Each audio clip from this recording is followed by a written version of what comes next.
Okay, so today is a very important day for us. Today, our guest on the channel, on the request of many members and audience on the ICU channel and ESB ICM, today we have Dr. Harish Mallapura Maheshwarappa with us, and he is one of the renowned faculty in the critical care. Everybody knows him. But what we are going to have that today he himself will tell us so many queries, addressing so many queries of the viewers regarding critical care as a branch, and his advice and his words of wisdom he will share with us. So I'm very privileged and honored to welcome Dr. Harish.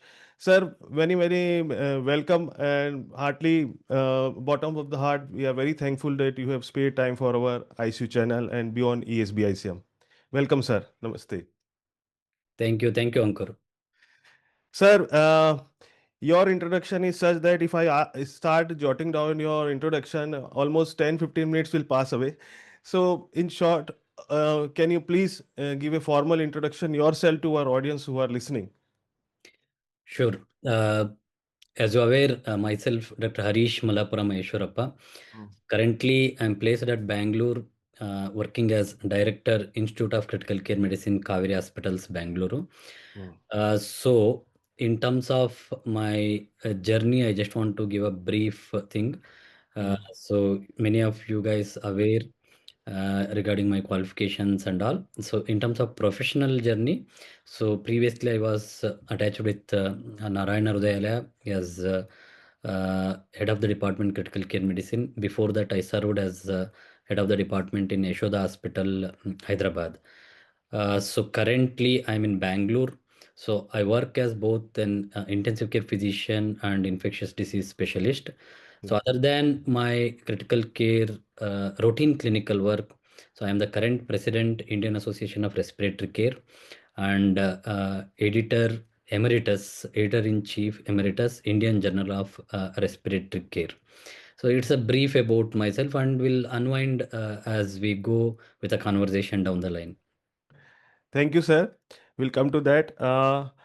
But, sir, I just want to ask you, when you chose critical care, I think 10, 12 years back, as far as my information or I remember that you are one of the first DM critical care in the country. Am I correct, sir? Yes, yes. So at that time, sir, critical care was not a branch which many people would have chosen to. So first, I would like to ask you, what was there in your mind when you were considering critical care at that time? What made you think that I should be choosing this field of specialty? Was a mentor, or from the starting you were inclined towards it? What made you feel to choose this critical care as a branch, as a specialty of career? So this point, I want to just elaborate in depth, Ankur, for our Mm, audience and all. See, like in India, so I'm also one of the candidate through the government medical college. I done my MBBS from Mysore Medical College from Karnataka through like state entrance. mm, After that, again, post internship prepared for entrance for All India. So during our period, like almost nearing to 25 years back when I joined MBBS, in Karnataka, we were hardly having only four government medical colleges. So when you done your MBBS from government college, so our mentality is like further speciality, that is post graduation, super speciality, all we wish to like continue in the government colleges only. yes, yes, sir. So then our options were either you fight for All India entrance or maybe AIMS, PGI or JIPMER entrance. So Mm, these were only the options. Then post internship from Mysore, I shifted to Bangalore. So like started coaching for post graduation entrance for All India and AIMS and all those things. So my dream branch was to do internal medicine. So like okay. other than that, I never thought, okay, I want to do any sort of the surgical branches and all. So then, given All India, like we were having very limited seats during that time. So then I got a rank in All India. Then comes like options, which college, which place, which course and all. So unfortunately, in government college through All India, so I was not able to get general medicine, internal medicine course. So then in Karnataka, we were having one system called Comed K. So that is for mainly private colleges. So I got Okay. a good rank where I was able to choose internal medicine or any other post graduation branch.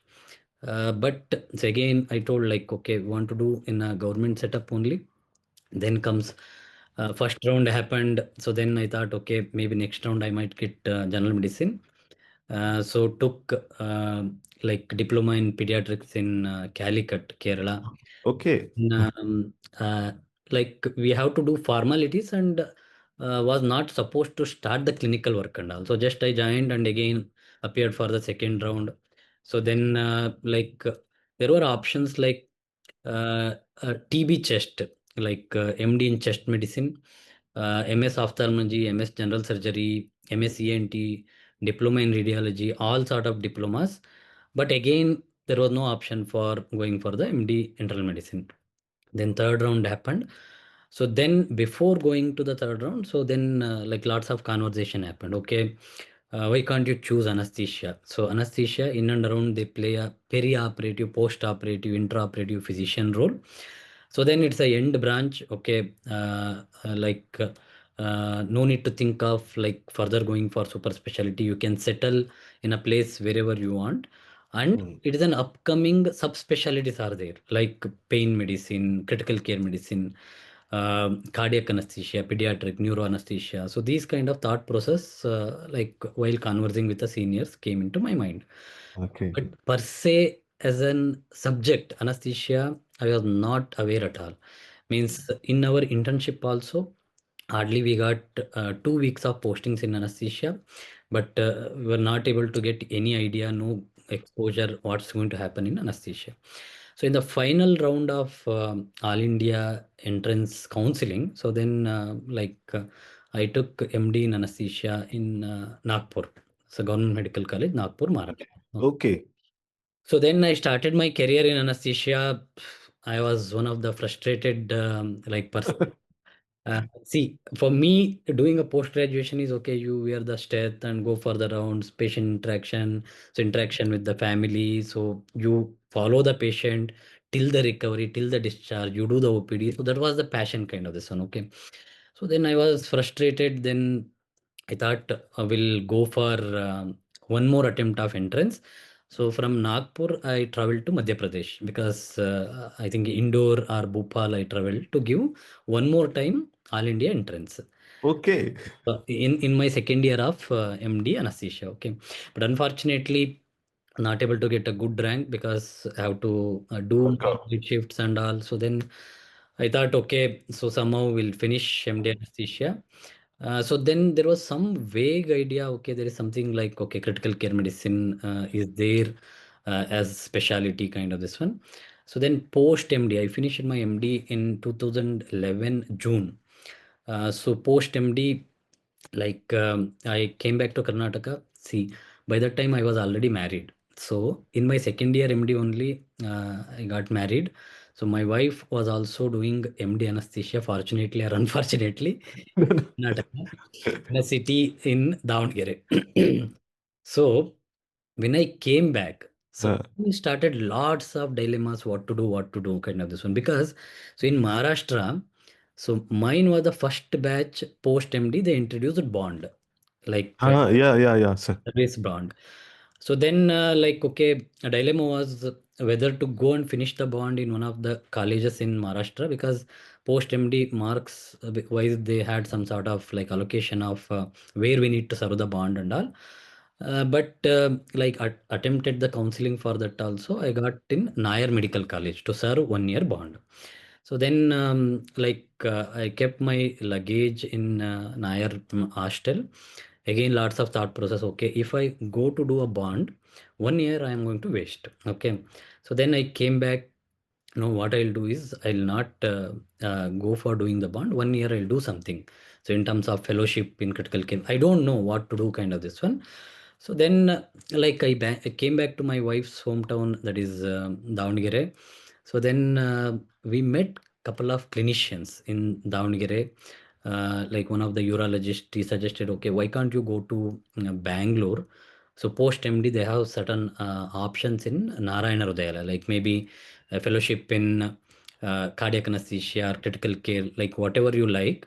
So you can go and explore some options, kind of this one. So then I came to Bangalore. Like this is almost in a 1 month gap. So July, so I came like July first week to Narayana. So then I enrolled myself for IDCCM. So that is where my critical care journey started. Okay. So I joined for the IDCCM.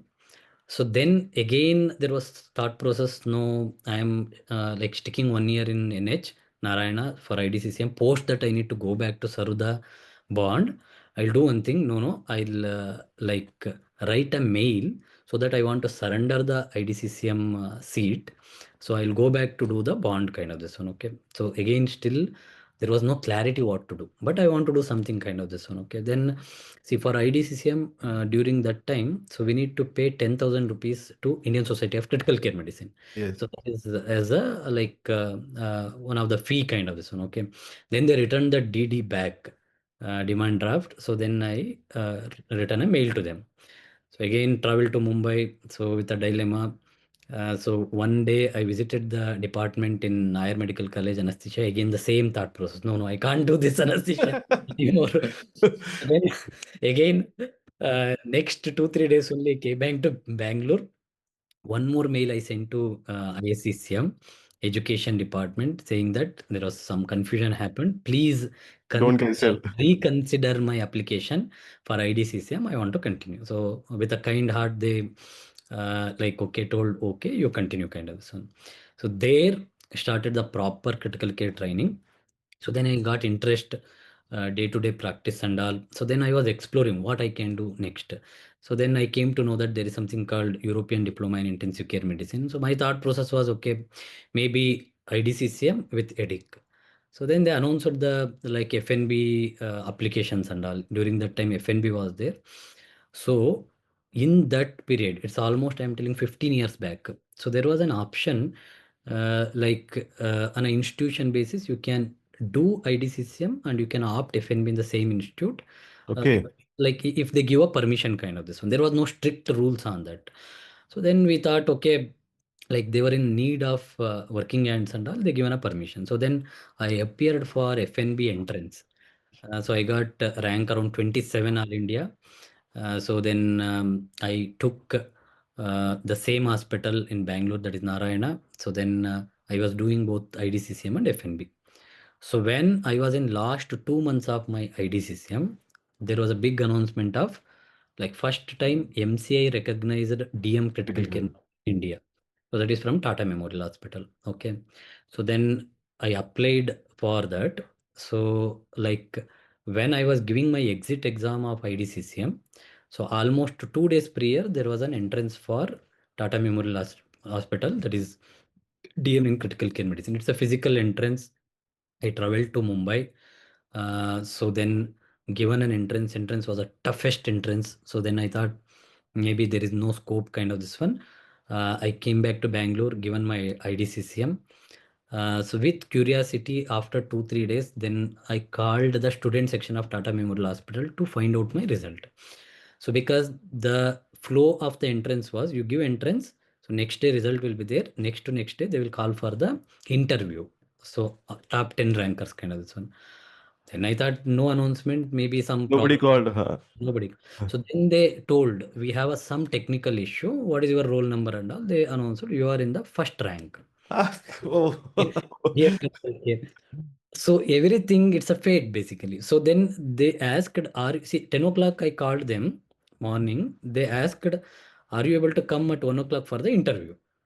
Obviously, I am in Bangalore. To reach airport itself, I need 2 hours. So then I told no option at all. I called my mentor, Dr. Jiggy Divetia. So then I told, so is the head of the department of critical care medicine during that time, sir, this has happened. So what can I do? Then he told, so we are calling 10 members for interview. Hardly 3 4 are able to come. So you come tomorrow, no problem. Okay. Attended the interview. So then on the same table only I got, okay, I got selected. So good questions, good conversation. So that is how I enrolled for India's first MCI recognized DM in critical care medicine. So then that started with my story of critical care learning and all. It's like Wow. lots of ups and downs. It was definitely fate, I can tell. Very inspiring, sir. I think those who are listening, they will get so much inspiration from this journey. Now, how does it feel after, I think 10 or 12, 10, 12, 14 years back later? How does it feel to be one of the first DM critical care of the country? So definitely those dilemmas were worth. Okay, my decision was worth taking Mm. because that pride will be there for my life. So like first MCA recognized DM in critical care medicine. So that's definitely an honor for me, for my teachers, for my alma, my parents, for everyone. So that is going to carry forwarded. So whenever I think about it, okay, so the flow of the journey of enrolling for the DM and how I excelled throughout my 3 years of DM critical care medicine. So I feel very happy, very much fortunate to be the first DM in critical care medicine. No repent on that, definitely. Sir, you made us all proud also. So you are a fantastic teacher also. We'll come back to that. But just a little question. At that time, when you choose this DM critical care, obviously devoting such amount after anesthesia, after IDCCM, FNB, lot of amount in the DM critical care. Critical care was not very much means enthusiastic people were there that about that time. So what was the myths regarding critical care in the people's mind even that time and today? Which is the most common myth people have, students have? Can you tell us? Yeah, Ankur, basically, see, it's almost 15 years back to do a hardcore critical care course for 3 years and to sustain and survive during the residency. That was the question. And like even in my interview for enrolling for the DM, the question was, okay, 3 years you have DM curriculum. After that, you need to do 1 year of like service bond. Are you okay for it? That was one of the question which I asked in the interview also. Again, as a branch itself, like it was an evolving branch, even though we were having like IDCCM and FNB critical care and all, like whether we were able to sustain that work stress, balance our work life, and what lucrative job options we are going to have. There were Yeah, some uncertainties very. definitely were there during 15 years back. And majorly in India, there was no defined way of practicing intensive care medicine. Like, okay, you have a purely closed, open, semi-open, semi-closed. So nobody knows like how our some sort of like placement in terms of positioning in a particular corporate setup or maybe a government setup, how we are going to make lucrative ourselves, visibility ourselves. So lots of questions were there in my mind also. But later everything explored, everything opened up in a smooth way. So, sir, so now you have been in critical care for almost 15 years, what I can calculate. So, typically, what is your day in the ICU? If you want to narrate it, a typical day in your ICU, can you give a slight brief about that? How does your day start and ends? Usually, Ankur, see, our traveling time to the hospital, it varies somewhere between 40 minutes to 1 hour. Hmm. And what I do is like when I start maybe around 7:30 from my home, so Hmm. I give one call to the ICU resident or an ICU consultant on the floor who stayed for the night. Okay. So then briefly we'll take an overview. Like so any major event happened in the like night or maybe early morning, any specific tough patient got admitted on the floor or any logistic issues or whatever it may be, briefly, very quickly I'll get the highlight so that I made my mind okay where I need to concentrate immediately when I go on the floor, kind of this one. So that starts there only. Either it may be, as I told, patient care, or maybe some administrative issues, or maybe some logistic issues, or maybe handling a tough family, or like conversing and like some sort of breaking some sort of the bad news and all, whatever it may be. So I'll make a thorough mental setup while on the way to the hospital itself. Okay. So when I reach hospital, maybe around 8:30, 8:45. So then like I'll make a move to ICU. So we'll take a rounds first. So basically, like there also we'll have some idea. So where to start, kind of this one.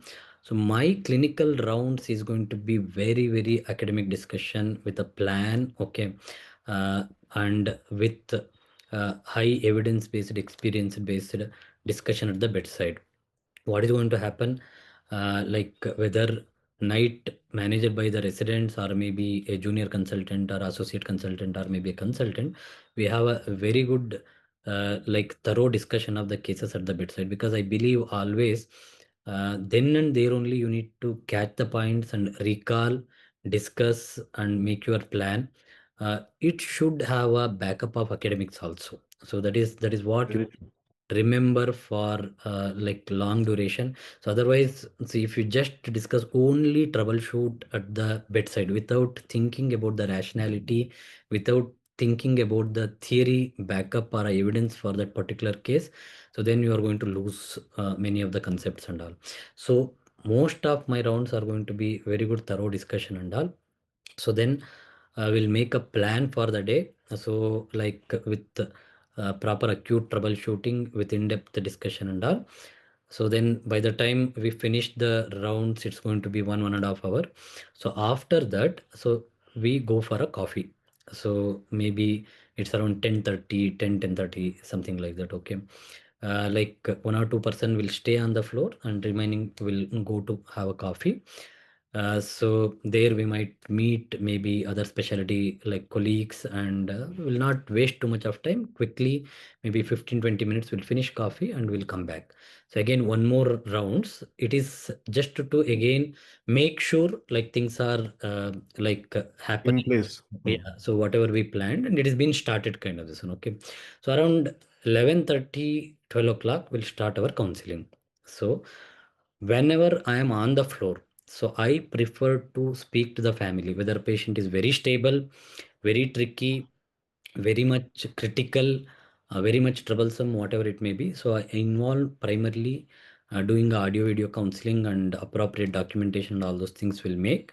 So that after counseling, again, one quick rounds I'll do. So those rounds I am not going to disturb anyone. Means like I allow them to do procedure, okay, do their documentation or whatever their conversation with the other specialty people or radiology or lab. So all those things I'll allow them to do sufficient time. It's not like okay, each time I go and bother them kind of this one. So I'm not. Okay. So I'll just do like again to keep watch like everything has been started and moving forward kind of this one. Okay. So then like lunch, post lunch, usually we'll have some formal academic meetings kind of this one. Whether it may be a seminar or maybe some sort of the consultant driven lecture or maybe a case presentation or maybe a journal club kind of this one. So this is the post lunch 2:30 to 3:30 something we'll have. So like after that again like we'll go through the plan what we done and what happened since morning, and again evening plan will start making. Means like so this patient, what is the pending work, what need to be followed up, okay, with which super specialty consultant we need to have one more conversation regarding whatever the dynamics of the patient, so that I'll give a clear picture to them maybe somewhere around 4:35 o'clock kind of this one. So this is an overview how we are going to plan on the floor before reaching to the ICU. Both I'll club and will. So this is my routine on day in day out. So without any miss. So this is what we are going to do on the floor. Seems like many of the people must be thinking of joining you at this stage, sir. Such an academic oriented round. Sir, just a question which many people have, that when you start the round, you go to the sickest patient per se, or you, when you on the on the drive to the hospital, you have jotted down that these are the patient or these are the things I need to address. So I'll go to this, or you start by 1 to 10 like that. No, no. So obviously, see, triage system also needed like an emergency in the ICU also. So I don't go from A to Z kind of this one, because when I heard the story while on the way, so I make a plan, okay, whom I need to see first and whom I need to prioritize kind of this one. So sick patient, multiple support, rapidly deteriorating, or there is some diagnostic dilemma is there. Still, there is no clue. So or maybe like patient with some sort of tricky family, or we need to disclose or discuss an important message with the family. So those kind of patients I'll address always, like that will plan. Okay, sir. That's very nice. S- Sorry. Sir, one question that we all know that ICUs are a team dynamics, means there are not only doctors, nurses, paramedics, other consultants of different specialities are there. So how did you bring them all on the same page, or how do you make sure that the team is there, whether on the rounds, nursing or other paramedics are also there, or how do you move the team as a whole in the ICU, not only the residents or the associate consultant which are there? See, that is very important in managing critically ill patients because see, we do partial work. The partial work is going to be done from other allied health science people also. So nursing is the one who are going to final the chain to deliver the care to the patient. So they are very, very important. We make sure importance has been given to them and will involve them in the conversation and will give task to them also. Means like on day to day, maybe simple, okay, what is your understanding on ARDS? Okay, or maybe what is your understanding on vasopressors? So I suggest all of them. Suppose in your professional career, you are using a medication or an intervention for more than 3 times. Okay, you should know about that intervention or a medication by when you use that for the fourth time. Suppose if a nursing staff is writing meropenem or giving meropenem more than 3 doses, I expect I used to tell this literally. So you should know what is meropenem, okay, why we are giving, how to infuse, how to dilute, kind of this one. So it applies for any other specialty also. Will involve respiratory therapists. So I will ask them on the rounds, what do you feel this patient is ready to wean or not? So do you feel we need to go for tracheostomy for this patient, or like we can give an one attempt of extubation? So we'll put a question across a respiratory therapist also. So I'll make sure I'll ask, okay, how is the secretion? So do you feel like we need to change in terms of any way how we are mobilizing the secretion? So they need to do checklist analysis every day. Airway checklist they will do. So weaning checklist they will do. So if I tell them, okay, this is a patient planned for tracheostomy, they will do the checklist for tracheostomy, decannulation. So well-defined role pertaining to their specialty or allied health science, and I make sure they should actively involve in a healthy discussion at the bedside. It's not like, okay, we are the clinicians and we define and we dictate the terms and they need to follow. It's not like that. So we'll make sure that we'll take their input, because ultimately, as I told, like the partial work will be done from Sir, we lost your voice. you Uh, with all specialties involved, kind of this one. Okay. Sir, I lost your voice. How about other than these allied branches, how do we make a coordination among other specialities? Do we have discussion on the round and then we communicate to them? Or how do we go about that, that we are all on the same page? This is very important, I think, in terms of So intensive. there are two, three things I will follow, Ankur, at the bedside. See, as I told, like suppose there is an uncontrolled source. Assume there is a skin soft tissue infection who got admitted maybe in the late night, early morning, kind of this one. So is little bit rapidly deteriorating. So I got information while going to the hospital itself. Sometimes what I do is I'll not wait to reach the hospital. Then and there only I'll speak to the pertain. Maybe it's a general surgeon or maybe plastic surgeon. Okay, this is the patient who is in ICU. So on priority, you have to look this patient. That is one way of communication. Second, when I reach the floor. So sometimes what happens when I am around 8:45 to 9 o'clock on the floor inside the ICU. So many clinicians will walk to see a particular patient, maybe an intervention neurologist, or maybe a medical oncologist, or maybe a physician, or maybe a pulmonologist. So then, so if any point to be discussed, particularly, okay, to plan some sort of intervention or some sort of diagnostic modality, so then also I'll catch them then and there only, I'll directly speak to them. Okay, so this is what need to be done, kind of this one. So next level of communication, when we make a plan which is not so like urgent, kind of this one, so that follow up communication, so my team will do. But sometimes what happens if there is a difference in opinion, means like in my ICU, it is almost near to a closed ICU we run in terms of all decision making, in terms of the therapy, in terms of the diagnostic modalities. So that is my team and myself will take. But when it comes to say we want an upper GI bleed and it has to undergo endoscopy. Okay, so Mm, if the opposite consultant or a super specialist, if we tell no, we can wait, and if it is not rationalized, okay, mm, so then again I'll intervene. So then I'll discuss, okay, no, no, it is better to go for the intervention kind of this one. So then, you can tell if you have this kind of conversation, so 70 to 80% of the times, so I'm able to convince them. Maybe 15 to 20% of the time, we are not able to convince. So the problem is, like, whenever you feel there is a rationality to do something, so and if it is not happening through the communication through your team, like your junior consultant is speaking, so then you will tell, no, no, so we'll wait for dialysis, or we'll wait for like endoscopy later, or we'll re-explore later kind of this one. If you strongly believe there is a rationality, better you ring them, you speak to them, most of the correct. things Mm, started. Because see, one advantage what I have is uh, like whatever I achieved in my career, people respect that if I tell. So that reciprocation, that reception is very very good. So then they very think true. there is a rationality in that. So in that way, so I do agree in India, so many ICUs they struggle, they fight. Okay, there is lots of difference in opinion. So from all aspects, okay, so in terms of choosing an antibiotic, steroid, diuretics, okay, IVIG, albumin, so dialysis, when to do tracheostomy, someone will tell, will do, will wait. So lots of things will be there.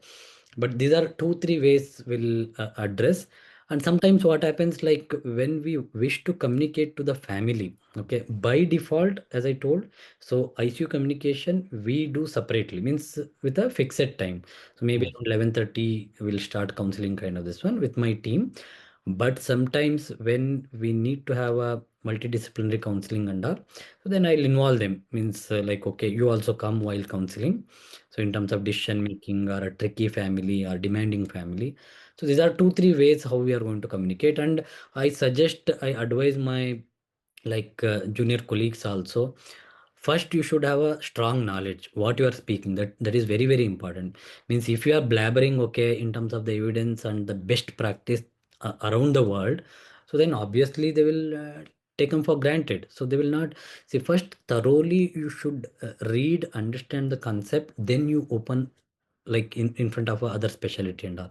So definitely the reciprocation is going to be very good in a rationalized way, in a polite way. So no need of arguing, but this is what I advise my junior colleagues also. very helpful, sir. Very, very helpful. This is going to be very helpful to those who are listening. Now we just discussed regarding your day in the ICU, but just for the audience which is listening, we have a day of 12 hours in the ICU typically and 12 hours of night in the ICU. So many people feel that the maximum work is done in the daytime and the night is just for the observation. So do you feel it is the same way or the night plays a very important role in care of the patients? Those 12 hours in the night. So definitely in terms of the care, it's a dynamic process. So you Mhm. can't tell, okay, we'll do an optimal care till say 4 o'clock in the evening, and after we go home, so then you are going to leave the patient kind of. So that is not going to have any fruitful impact in intensive care unit. So how we do is like when we wind up, so as I told, we'll have a working plan for the night also. So then usually around 10:30 to 11 o'clock, I voluntarily call the ICU, okay, to understand what's happening kind of this one. So by that time, if any new patient got admitted from the ward, got deteriorated, or maybe from the emergency department, or on the floor got deteriorated, or new issues, I'm going to address, and we will give a working plan kind of this one. So after that, I give a very good scientific and rationalized liberty to my team. So I'm not going to bother. So in the night, they choose piperacin tazobactam instead of cefprozil sulbactam. I'm not bothered. Okay. So or maybe a patient they given meropenem instead of like piperacin tazobactam kind of this one. So I'm not going to do like micromanagement like what happened in the night kind of this one.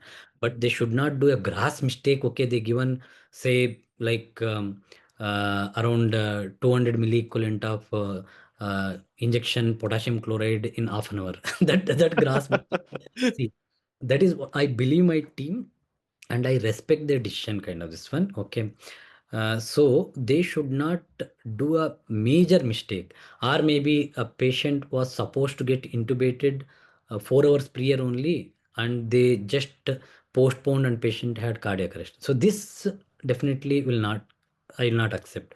But that kind of care, like, okay, to save the patient in a rationalized way, so I'll believe the team. Okay, so then I'll support them in terms of their independent decision also. I'm not going to bother, okay, 11 o'clock one call, 1 o'clock one more call, kind of this one, because most of our team members are they are trained in critical care medicine, and even fellows are post MD anesthesia, MD internal medicine and all. They know the rationality to some extent. So unless otherwise, okay, it is very tricky. Someone we need to initiate maybe in the night itself, say ECMO. Okay. So then they will give a call. So they need to initiate ECMO in the night, kind of this one. So or they wish to initiate CRRT, okay, with a rationality. So they will take their own call and they will give an FRO and they will tell, okay, this is the patient who needs CRRT, kind of this one. So that's why we need to balance, because see, it is not a 1 day program. So it's not okay. This day you finish and whole night you are going to awake and you take the call throughout night. It's not only, you need to do this job throughout your career, professional career. So you need a plan and you need a robust system and trained people around you, and you need to believe them and you need to respect their couple of decisions also. Very true, sir. And nighttime is, I think, one of the 12 hours where things make a difference when we see the patient in the morning. Yeah. So this was about the technical aspects, sir. A little bit about the emotional aspect of the ICU also.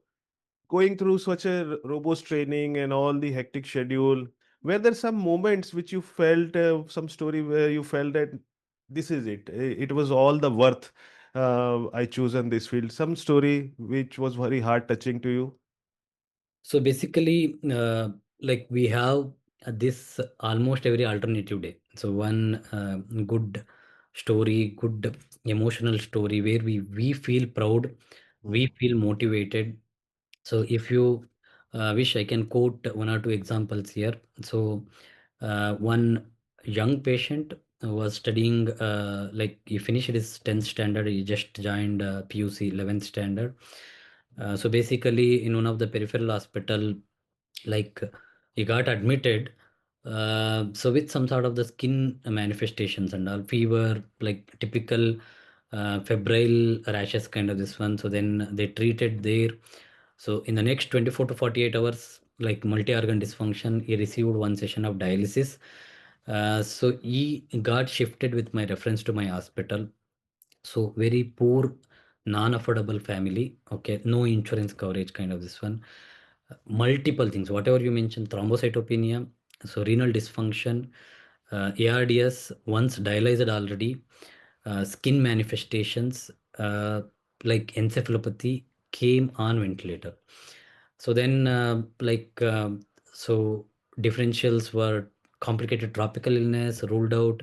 So maybe antiphospholipid antibody syndrome, a mixed connective tissue disorder. Okay, so lots of workout has been done, and vaguely some connective tissue like ANA profile came as weakly positive, but we are not able to do a major intervention for that because he was not strongly positive for that investigation. So then like we started him on like after some sort of conversation and rationality and all, we pulsed him with methylprednisolone for 3 days. So fourth day onwards, his creat settled, platelet improved. Okay, so we weaned him almost near into 8 to 10 days, kind of this one, without any tracheostomy. He came out. Okay, so he woken up without any encephalopathy. He was having some sort of critical illness, myopathy, and all. So then physio rehab and all those things happened. So the joy we can see in a innocent village background people, patients, mother and father, it is priceless. Okay, so this is one story. And again, recently 2 3 days back, we have one more patient, was a thalassemia major. Okay, multiple transfusion, so came with febrile illness, dengue positive, Low platelet, started bleeding from everywhere. His liver enzymes went up to 7,800, almost Oh, 8,000. 7,000. Okay. Ammonia was more than 150. So acute liver failure, like severe dengue hemorrhagic fever with the background of thalassemia, post splenectomy. So he's a Oh, software engineer. So he's working as a software engineer in one of the IT company in Bangalore. They are from Orissa, basically. Parents, educated family, okay. Lots of emotional things. We thought we are going to lose him. So intubated, 2 sessions of proning, so renal dysfunction, liver dysfunction, encephalopathy, multiple attempts of failed weaning, tracheostomy, so weaned and he gone home. So these are some of the priceless lives we save. So this is what it give a kick and motivation on day in day out in practice in intensive care unit. So lots of stories like this. the flip side is also there, sir. At times you put lot and effort because we as intensivists know that we put our team put almost everything they could do to save the patient to bring the change. But at times they must be having that sometimes the patient or the family members are not understanding, even the consultants at time other specialties not understanding. So how do you handle that? How do you handle this such difficult conversations, sir? How do you handle this thing? So in our unit, no, Ankur, see, it is situated in one of the main IT hub. So where my hospital is there, so lots of techies, lots of immigrants from across the country, from North India to South India. So many people stays there. When we receive any patient, okay, say whether it is some sort of COPD exacerbation or maybe some sort of acute febrile illness or like cardiogenic shock, whatever the etiology or diagnosis kind of this one, first to make them understand the severity and the belief in the doctors and the institute, it's a real challenge because what is going Hmm. to happen is like they are like most of them many a times they are preoccupied. So when they enter into ICU, so they think, okay, unnecessary things will happen. So what is the capability of the team, doctor? So all those things will start in the initial hours. So many a times what is going to happen, like night, they will ask, no, no, we want us like summary, second opinion, this, that, and all. So when I reach ICU and when I speak to them, like on the floor during the counseling hours, first time when I meet, will make sure the transparency is maintained and proper thorough prognostication and the line of management, and I'll give sufficient time to them. So then, like they go to the market, okay, so they do their research. So in terms of their googling and asking here and there, they will come back.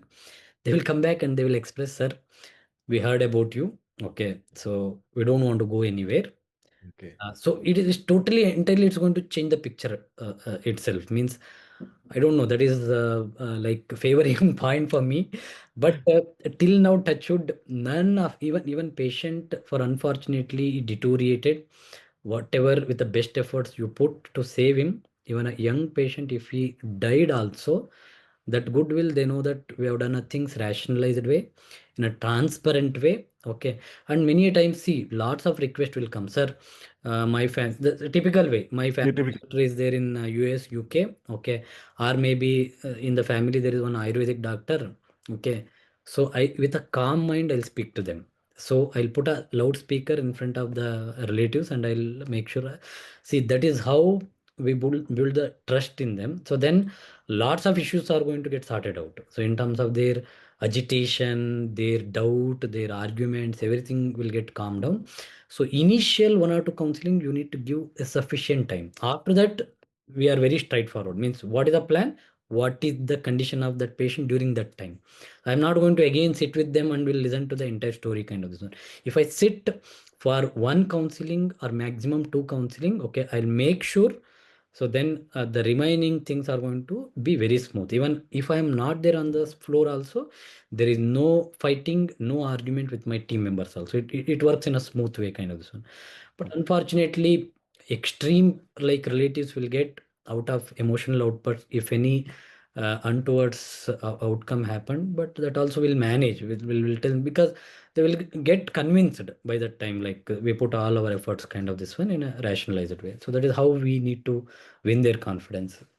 So being transparent and the initial one or two detailed counselings, I think these are the key, which Yeah. gives you a smooth build up. So we have seen your critical care journeys, ups and downs, emotional aspects of the ICU. So if I ask you, somebody who wants to be in intensive, what qualities the person should have? Just few of them. What means what temperament, enthusiasm, or endurance, whatever what you feel should have one who wants to be an intensivist. One, you keep your communication skills very good, Very good, very nice. and that is very, very important. And you should be a very good team player. So whether whatever the hierarchy you are working, you are leading a team, or in the sub hierarchy, or you are just at the entry level, you should be a very good team player. Learn about some legalities, documentation, because we work in a very susceptible, like professional environment, particularly when it comes to critical care.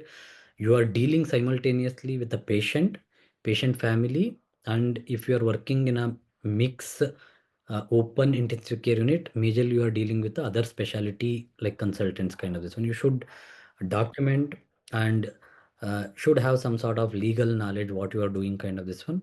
So with this, you should have a very good empathy. Okay, so calmness.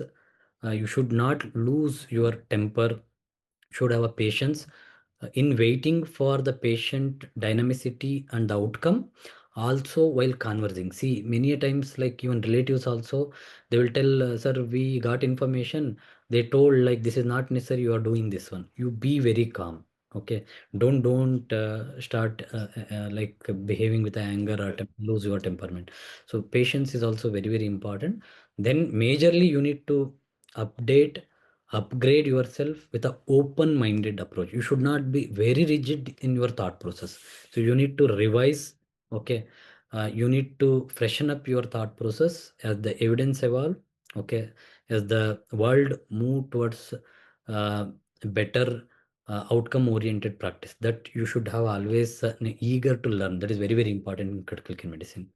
So, sir, just regarding your last point, eager to learn. So, intensive care, we feel that it is something which is very fast. Research is going on, newer guidelines coming up, new journals coming up. How one should keep updated? How do you remain updated on all the latest info at this stage? Best way to update yourself is like in a standard journal, go for the review articles. Okay, so it's not possible to read each and every like some sort of the randomized control trial, maybe small to big, observational to retrospective to cohort study and all. So better way is on any particular topic you read the time relevant review articles, because review articles are the one which starts with pathophysiology to the rationality and management, and they criticize the current practice. So, and they give some sort of fair conclusion kind of this one. So review articles are very, very important, meta-analysis are very, very important. So if you just put in the Google, you will get lots of garbage in terms of material available in terms of any topic. Yeah. uh, like you need to screen in terms of the weightage, in terms of the recentness, okay, and in terms of the credibility of the journal where it got published, kind of this one. So those things you need to concentrate. See, many a times reading textbook may not be sufficient, particularly in critical care medicine. So I always advise read review articles. I just want to quote here. See, even almost, as I told, almost a decade back, 12 years back, when I started my critical care medicine journey as a resident, see, I used to download a review article. I was having a printer. So you take a printout, then you start accumulating those review articles. Okay. Liver folder, ARDS folder. So then sepsis folder. So like that, when I finished my DM critical care medicine, so I was having this much book of 24 books, review book. Review article 20. Oh, So this 24. much, this much books. What I made, like finally my wife given an index to each article. Okay, in liver. So this is kind of this one. We put a page number, and I made a spiral bind. Okay, when I left Mumbai, like after my finishing my bond period and all, so many people from my Alma, that is Tata Memorial Hospital, and different medical colleges, different corporate hospitals in Mumbai, they took Xerox of those. All those notes. See, I really tell, I never read thoroughly any of the textbook kind of this one in critical care medicine. So take a review article and put it in that folder. 24 books. Okay, 24 books of this much size kind of this one I was having. Huge. Yeah.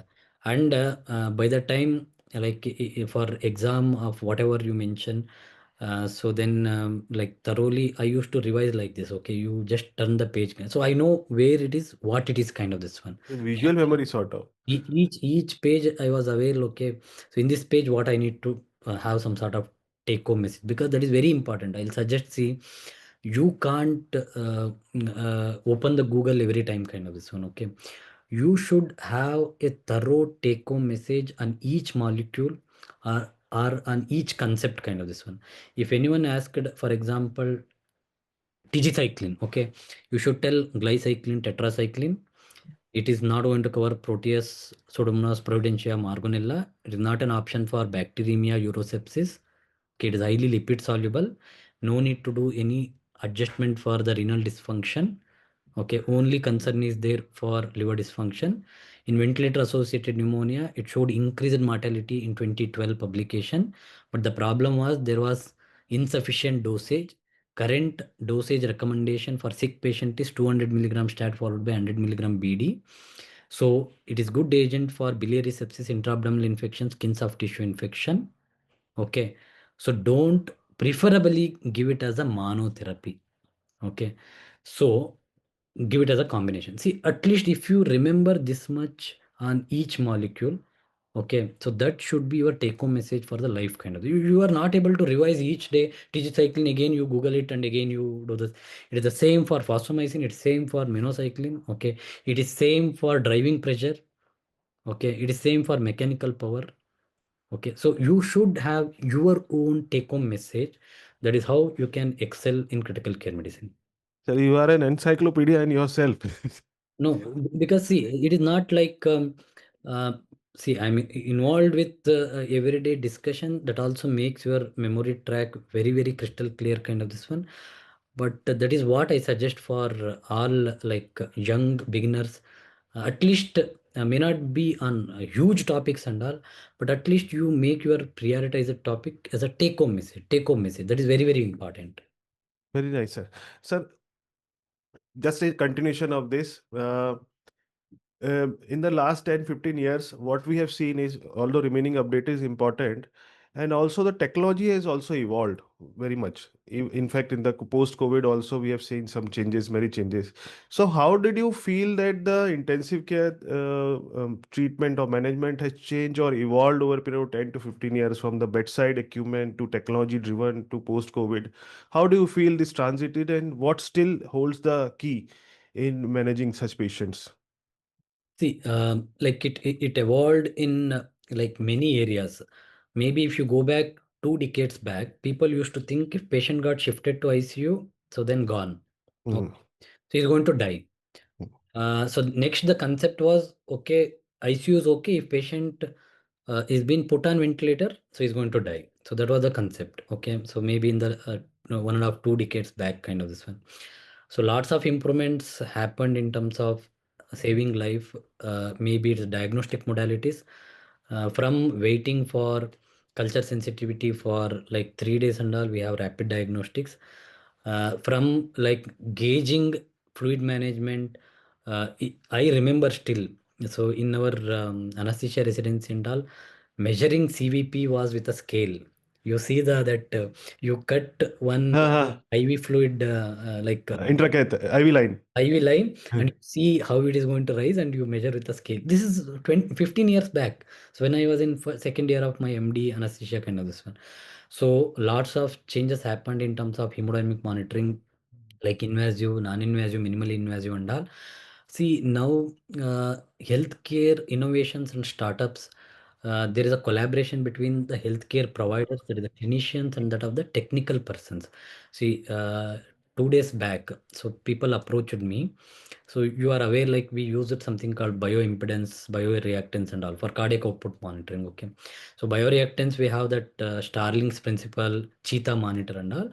So bioimpedance, which never clicked in a very good way because of the error prone kind of this one. See, the people, one of the person who met me was a PhD holder, and one was a ex-employee of a GE Healthcare. So he was a technical person.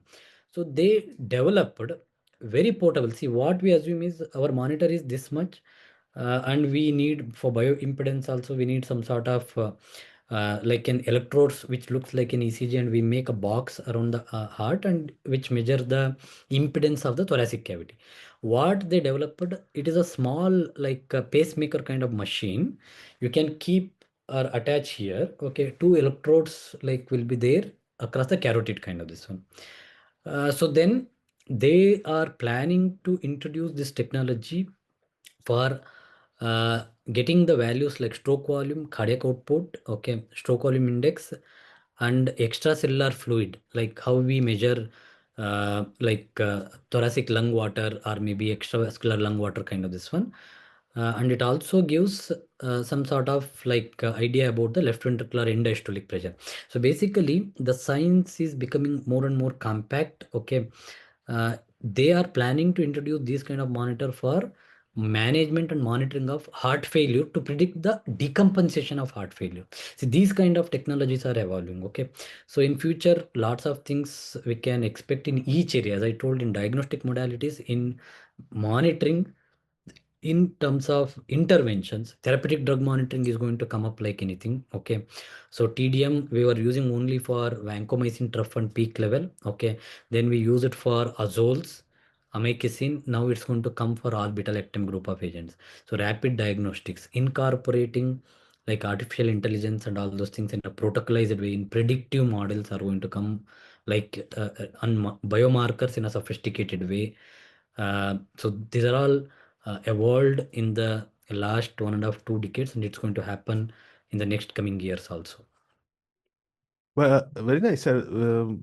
Means from measuring to IV line into coming to here, very fast journey in those 2 days. But still, you feel that the bedside clinical examination plays a very important role in the ICU. Mhm. Because see, so without your integration of all these things, okay, so you don't have a capacity to conclude what need to be done at the bedside kind of this one. Okay, you have some sort of passionating biochemical reports, hemodynamic monitoring, and their risk profile, okay, dynamicity of their disease, and what therapy, what intervention you are doing. So with that, your clinical judgment is very, very important. Even though you have lots of incorporation, but finally it comes like you are the one who is going to decide what need to be done in the next hour or in the next minute kind of this one. But saying that, if you tell no, I don't adapt the evolving technology, I only stick on to clinical, I'm a clinical person, that's going to be not going to improve overall clinical outcome in coming days kind of this one. Okay, because we need to evolve, we need to fine tune. So that is true for what's happening in the world, that is artificial intelligence and all those things. Okay, sir. So, very importantly, listening to all the emotional aspect, technologically driven clinical examination, all such families. At times comes a point that after doing 10 year, 12 year, 15 years of work in intensive care, many people feel burnout or it become challenging to maintain a work-life balance. And maybe after 10, 15 years, they jump to, or they want to transit from critical care to administration to research or something like that. So, any tips or any views on this, sir, which can help our audience? Lots of parallel, like some sort of options you should have always. One is clinical work. You need to take it with you throughout your professional journey. So other than that, okay, like you explore what other taste you have, maybe in research, or maybe in speaking, or maybe as an advisor, or you want to do some sort of maybe healthcare related content creation. Okay, or you want to become an entrepreneur. So maybe you made some corpus and you want to invest in a non-healthcare, or maybe healthcare in and around. So may not be a hardcore and hospital.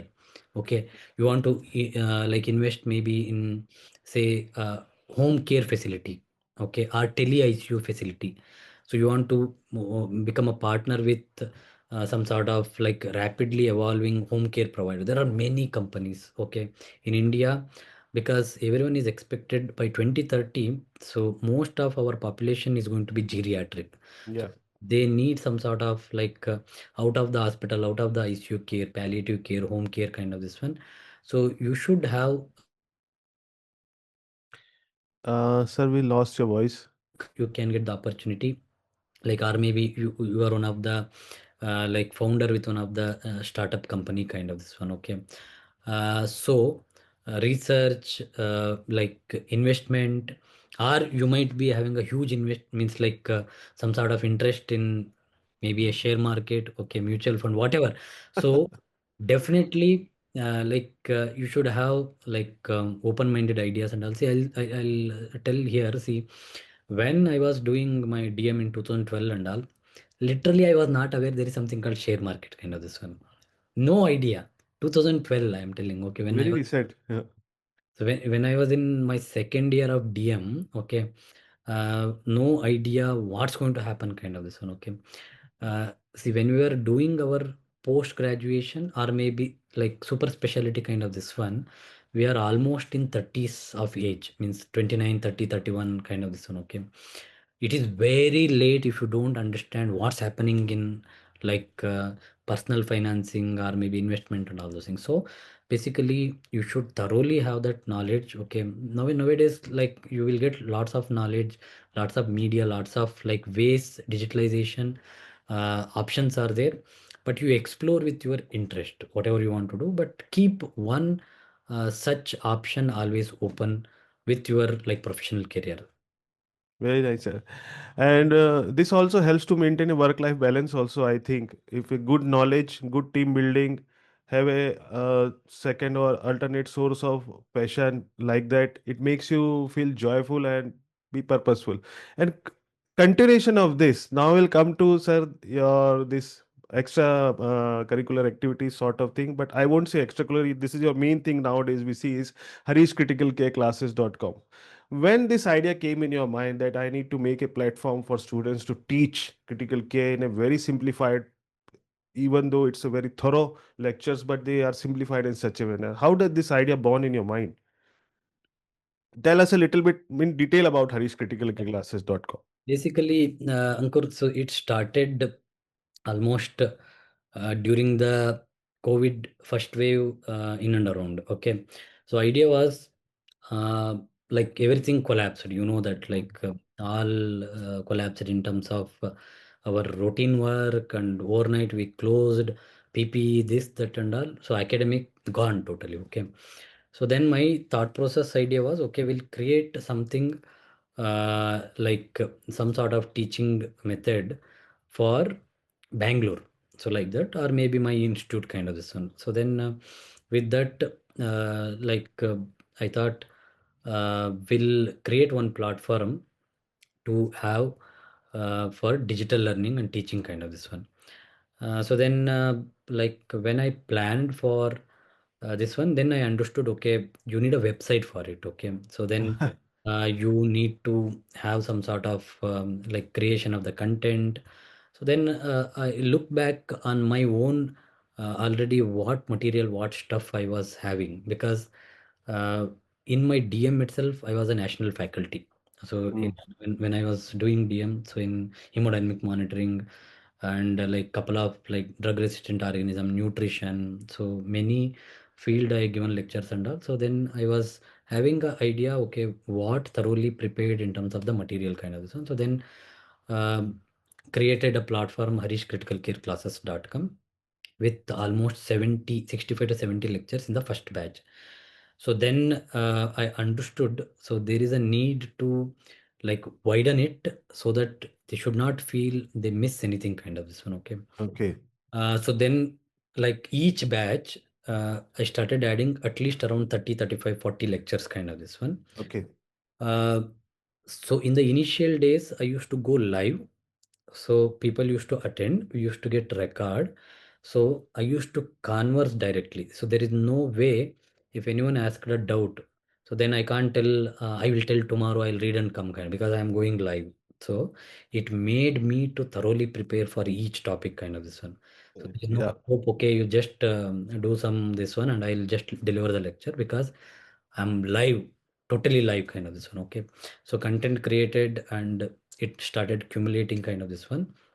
So idea was not just to make any person to clear their theory or a practical exam. So that was not at all an idea.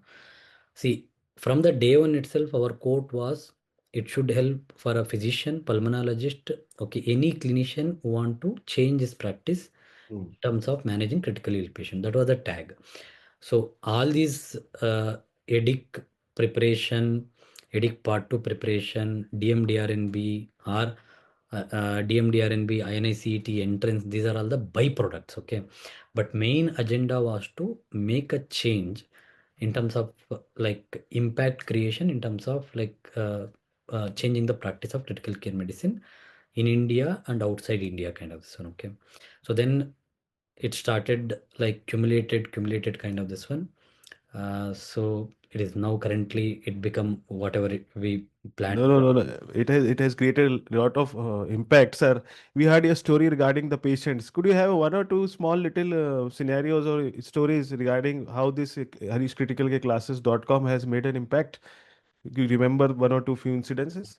Basically, see, uh, like when we moved out of the COVID, so Mm.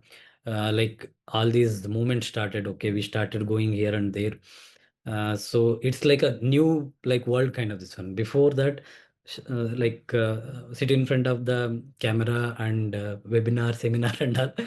In 1 month, I remember, in 1 month, okay, I've given 27 webinars in one of the Almost daily. almost this is I am telling other than our masterclass kind of this one. Okay, okay. So 27 masterclass, if you count, it's going to cross more than 50 kind of this. Uh-huh. So the impact Arish critical care classes and master classes in critical care medicine created, no people. One of the clinician who is a physician who was working in Qatar. Okay, so he done his MD medicine from India.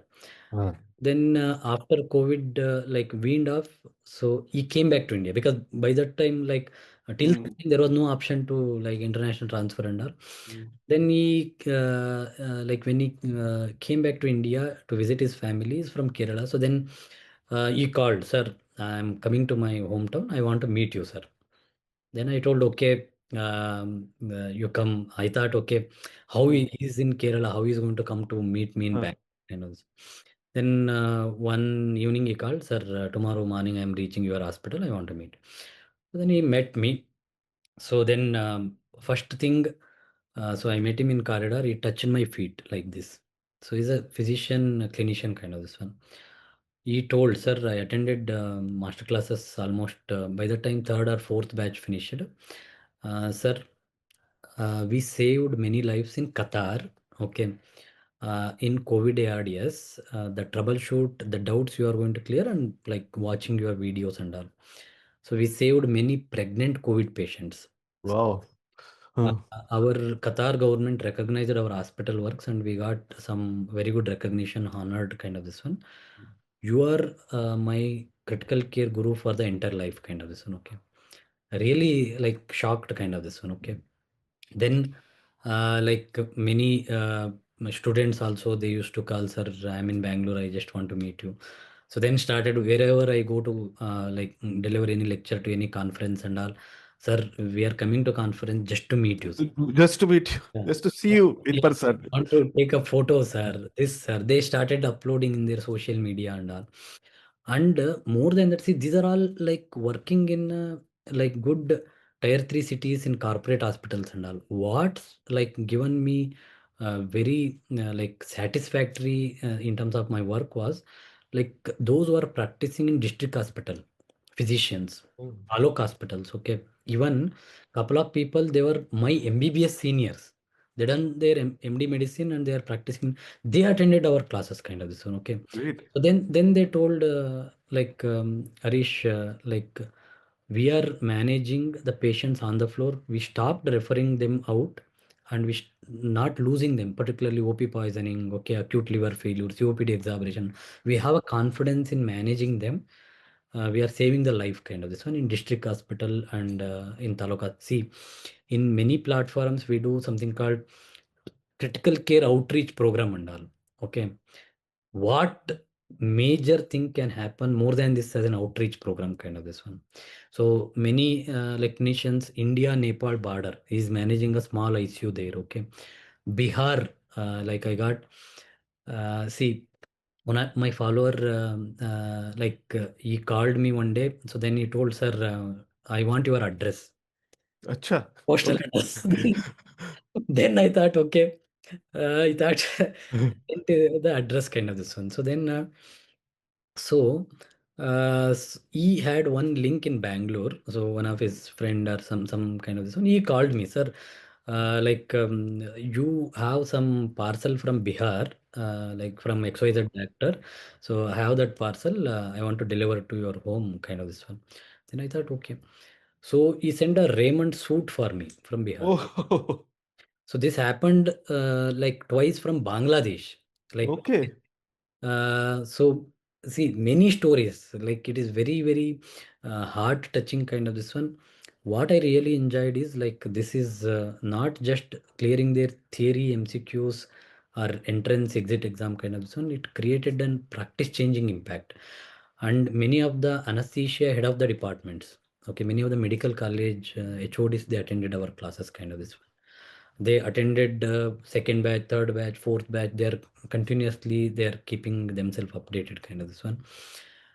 So uh, these are some of like very heartwarming stories I have. There may be many, I think. And more than that, Ankur, see, it is uh, like just delivering a lecture and close it there. It's not like that. We have something called voice of critical care medicine. Yeah, yeah, we know. Usually, like I'll get at least say around 6 to 8 queries. In that, some 2 3 queries are real case related. Means they are managing the patient on the floor. 99% I'll make sure by the end of the day. So I'll give them an answer in a take home message. What need to be done, kind of this Yeah. one. So then it will become a depository in the voice of critical care medicine that is a continuation. So in terms of any help they need, it is beyond the master classes in critical care medicine. So in a multiple way, in whatever the way, I can give service back to critical care community. So I'm doing that. See, that is what is satisfactory basically. So and it gone beyond. See, when I was supposed to start almost now 5 years, 4 years, 11 months over with rich critical care classes. I asked my own residents. So I'm planning to start something like this kind of this one. Then they told, sir, there is no doubt you are a good like teacher concept and all. But if you create something and need to pay for it, we have a doubt people will because there are Yeah, lots of YouTube, lots of webinars, lots of seminars, lots of conferences are happening. Each weekend something will be there. We don't know, sir, whether people will pay and will attend, kind of this one. It gone beyond that. It gone beyond that. I can understand. That is I can, sir, this is such an amazing resource. I can tell you, many of the viewers who are listening, they know how useful are. So, sir, now 2 3 questions regarding the future intensivist or young generation or members, those who are listening. A few words of advice for them. Now, first of all, from you, we want to know what are the courses are available in terms of critical care per se in India when we are thinking when one is thinking of doing critical care or choosing critical care as a career. See, India. there are courses in relation to duration. We have like university run postdoctoral fellowship courses under PDCC. Hmm. We have Indian Society of Critical Care Medicine IDCCM, that is 1 year, and after that you can enroll again for IFCCM. So total 2 years of training. So that is one way. And like from the national board, we have DRNB critical care medicine and DM critical care medicine. So FNB, it is collapsed once we got DRNB critical care medicine. So basically university run program. So Indian Society of Critical Care Medicine run program and DRNB DM critical care medicine. Okay. So now like with the DRNB or DM critical care medicine as a not as a standalone critical care, they clubbed onco critical care. Okay, critical care with transplant anesthesia. So certain institute they are tagging it as neuro anesthesia and critical care.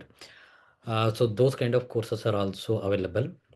Like basically, uh, the candidate can choose uh, which like course you want to opt depending upon is place where you want to settle. So what kind of lucrative options you want to have, whether it's in a medical college, corporate hospital, what kind of remuneration you want to earn, okay, what kind of recognition you want to get in his professional career accordingly. So these are some of the options we have in India.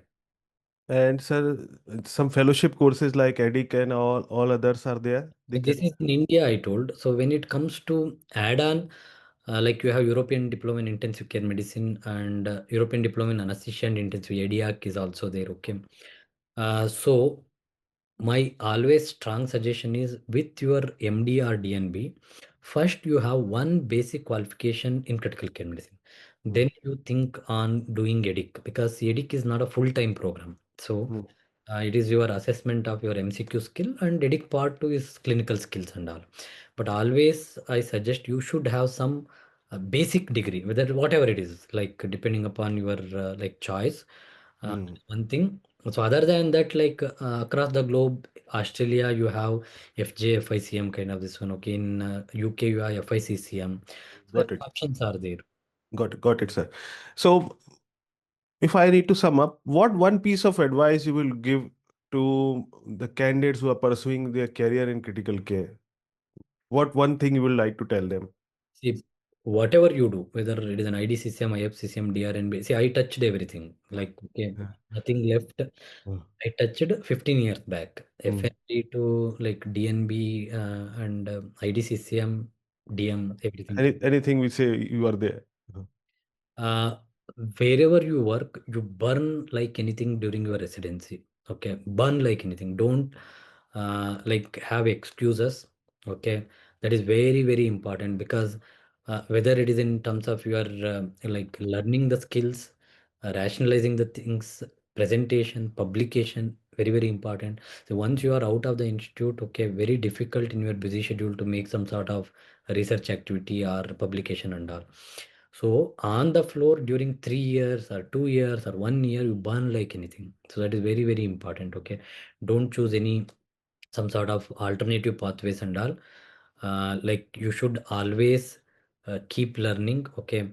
Then hand in hand, see now uh, in my days, okay, EDIC was planned post DM kind of this one. Okay. Post Okay. means like our thought process, okay, maybe we'll finish first DM or DRNB, then we'll look for like edit kind of. Now my students in the second year of their DM or DRNB, they are ready with edit part one and part two both, like that. Okay, So much basically, has changed. So yeah, much has changed. yeah. So So this was the advice to the candidates. But I we listened to your journey, very ups and downs and all. Very means how do you sail through? You make it so purposeful that everybody got inspired. But if you can go back in time and change or give one piece of advice to yourself, what would have you have done differently if you feel? maybe if I was having an option, if you go to pre-MD anesthesia era, I still feel okay. I could have put some more effort to enroll into maybe like MD internal medicine kind of this one. Okay, because see, in India, it's a mix when it comes to practicing critical care medicine. Either you are from an internal medicine background or you are from an anesthesia background. Now you have emergency medicine and couple of people from the pulmonology background also. So I don't know. So this is one thing I wish I could have done. Okay, maybe internal medicine. but it's not like man. Sometimes I feel okay. Many people will ask me, sir, we feel you are from like we thought you are from general medicine background kind of this one because Acha, okay. it is the way I put my thought process. See, basically, general medicine is differential diagnosis, antibiotic. Okay, those are all little bit above, but I am mastered in that. So, but this is what I felt sometimes. Okay, like that was the only thing. Otherwise, I'm very happy in the pathway which I chosen, where I am today. Okay, I'm very happy. No repent on that. So we are also very happy, sir, to have you on the ICU channel on ESB ICM. So before closing, sir, some of your thoughts regarding to your viewers regarding the ICU channel by ESB ICM, if you had come across or if you had any thoughts or views regarding this. Um, Ankur, when I visited your channel, like before visiting, my thought process was okay. You are also one among the people who create like on YouTube some lectures, this, that, and all. But when I gone through the like material, the stuff what you created, it is fantastic, no doubt on that. So that is also needed. It's not like okay, just a didactic lecture kind of this one. So you are taking in a comprehensive way what an opposite person want actually. So that is mimicked in terms of your subscriptions, your like conversation in terms of feedback. So I gone through many of the feedback and all. You are doing fantastic work. So content is very good. Keep it up. Thank you, sir. Thank you, sir.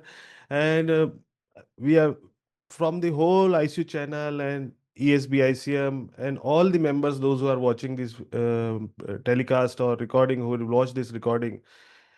Many thanks, sir, for coming and sparing time this us. And I tell you, sir was having only 30-40 minutes with them, but he has spared more than 90, almost 1.5 hours for us. Sir, I can assure you, your words are going to help a lot of people in the field of critical care and choosing their career. And even those who are listening, they can modify their round taking skills, communication with the family, and lots of learnings are there in this words of wisdom of once 90 minutes pure academic life changing podcast or interview, whatever I say. Many thanks for coming, sir. Many Thank thanks. Thank you. All the best. Thank you, sir. Thank you. Bye bye.